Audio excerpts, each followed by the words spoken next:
বন্ধুরা, চন্দ্রযান 3 পর ভারত এবার পাড়ি দিল সূর্যের উদ্দেশ্যে। গত 2রা সেপ্টেম্বর 11টা 50 লঞ্চ করা হলো আদিত্য L1 মিশন। কিন্তু সূর্যের উদ্দেশ্যে রওনা হয়েছে, অর্থাৎ সৌরযান কি সূর্যতে গিয়ে ল্যান্ড করবে, নাকি সূর্য থেকে অল্প পরিমাণ আগুন নিয়ে আসবে? এই রকম একটা প্রশ্ন কিন্তু কম বেশি সকলের মনেই এসেছে। তো বলে রাখি, আদিত্য L1 সৌরযান সূর্যতে গিয়ে ল্যান্ড করবে না। তাই এই ভুল ধারণাটি মন থেকে একবারে বার করে দিন।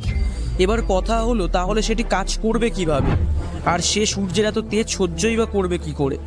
সূর্য থেকে পৃথিবীর দূরত্ব প্রায় 150 মিলিয়ন কিলোমিটার।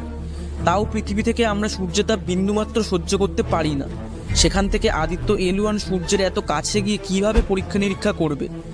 তার আগে জানতে হবে আদিত্য L1 সূর্য থেকে ঠিক কতটা দূরে থেকে তার পরীক্ষা নিরীক্ষা চালাবে, আর এই সৌরযান তৈরিতে কোন কোন ইনস্ট্রুমেন্ট ব্যবহার করা হয়েছে। এই সমস্ত কিছু জানার পর এই সূর্য মিশন ব্যাপারটা আপনার কাছে একদম ক্রিস্টাল ক্লিয়ার হয়ে যাবে, মানে জলের মতো পরিষ্কার হয়ে যাবে। না হলে কিন্তু আপনি কোনো কিছুই বুঝতে পারবেন না। প্রকৃতপক্ষে সূর্যের বাইরের স্তরের বায়ুমণ্ডল সম্পর্কে গবেষণা করাই হলো এই মিশনের মূল উদ্দেশ্য। আদিত্য L1 হলো ইসরোর 5ম মিশন। এটি পৃথিবীর কক্ষপথ থেকে বাইরে গিয়ে কাজ করবে।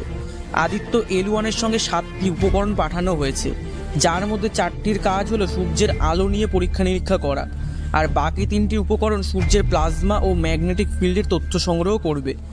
আপনাদের আরও বলে রাখি, নাসা এর আগে পার্কার সোলার প্রোগ্রামে সৌরযান পাঠিয়েছিল, যার মধ্যে 4টি উপকরণ ছিল, অর্থাৎ ইনস্ট্রুমেন্ট ছিল।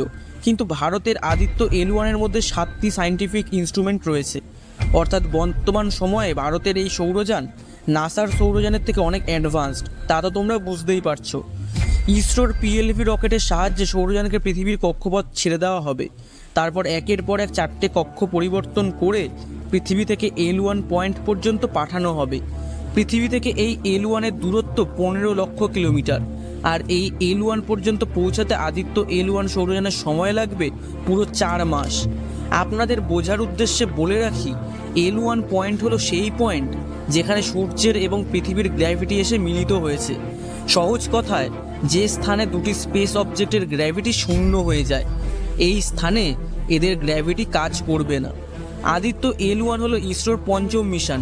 এর আগে 2008 সালে 22শে অক্টোবর চন্দ্রযান-1, তারপর 2013 সালে 5ই নভেম্বর মঙ্গল মিশন, 2019 সালে 24শে জুলাই চন্দ্রযান-2 এবং 2023 সালে 14ই জুলাই চন্দ্রযান-3 এবং অবশেষে 2023 সালের 2রা September Aditya L1 mission launch করা হয়েছে। যেহেতু এই মিশনের মূল উদ্দেশ্য হলো সূর্যকে নিয়ে গবেষণা, তাই এই মিশনের নাম আদিত্য L1। এই L1 রাখা হয়েছে এই কারণে যে এই সৌরযানের পয়েন্ট হবে L1 অবধি।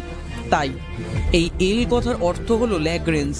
সূর্য থেকে পৃথিবীর মধ্যে মোট 5টি ল্যাগ্রেঞ্জ পয়েন্ট রয়েছে, যাদেরকে L1, L2, L3, L4 এবং L5 দিয়ে ডিনোট করা হয়েছে। এই ল্যাগ্রেঞ্জ পয়েন্টগুলো স্পেস মিশনের জন্য খুবই গুরুত্বপূর্ণ ভূমিকা পালন করে। এই মিশন সূর্যের অনেকগুলো বিষয় সম্পর্কে গবেষণা করবে, যার মধ্যে অন্যতম হলো সূর্যের সমস্ত লেয়ার পর্যবেক্ষণ করা। বর্তমানে সোলার ওয়েদার এবং CME ফুল ফর্ম হচ্ছে করোনাল মাস ইজেকশন, অর্থাৎ সূর্যের প্লাজমা থেকে নির্গত ফ্লেয়ারের কারণে আমাদের স্যাটেলাইট সিস্টেম, ব্রডকাস্টিং সিস্টেমের প্রবলেম হতে পারে, যা নিয়ে বিজ্ঞানীরা ভীষণ চিন্তায় রয়েছে।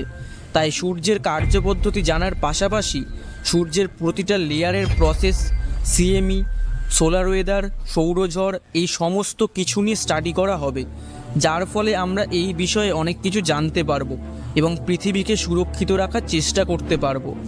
নাসার পার্কার সোলার মিশন করতে প্রায় 12,000 কোটি টাকা খরচ হয়েছিল।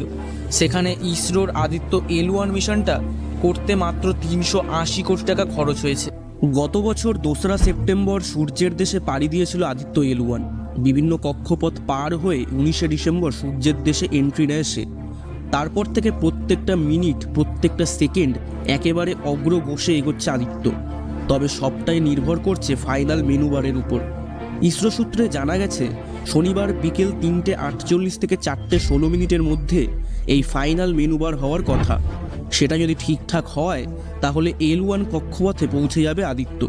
পৃথিবী থেকে 15 লক্ষ কিলোমিটার দূরে ল্যাগ্রেঞ্জ পয়েন্ট ঘিরে রয়েছে হিলো অরবিট। সেখানে বসেই সূর্যের উপর নজরদারি চালাবে আদিত্য। সত্যি বলতে আদিত্য L1 মিশন নিয়ে কিন্তু উন্মাদনাটা সেই স্তরে এখনও অবধি পৌঁছায়নি, যেটা চন্দ্রযান 3 ক্ষেত্রে হয়েছিল। বিজ্ঞানীদের মতে চন্দ্রযান 3 থেকে আদিত্য মিশন কোনো অংশেই কম চ্যালেঞ্জিং নয়। সফল হলে নাসা ইউরোপিয়ানদের পর ভারত আরও একবার মহাকাশ বিজ্ঞানের ইতিহাসে নাম তুলে ফেলবে। তো আসুন আমরা সবাই আদিত্যর সাফল্য কামনা করি ও ইসরোকে শুভেচ্ছা জানাই। সূর্যের দিকে হাত বাড়ানো তো আর 4টি কথা নয়। আজকে এই পর্যন্তই। ভিডিওটি ভালো লাগলে লাইক করো, সাবস্ক্রাইব করো চ্যানেলটিকে। দেখা হচ্ছে পরের ভিডিওতে। ধন্যবাদ।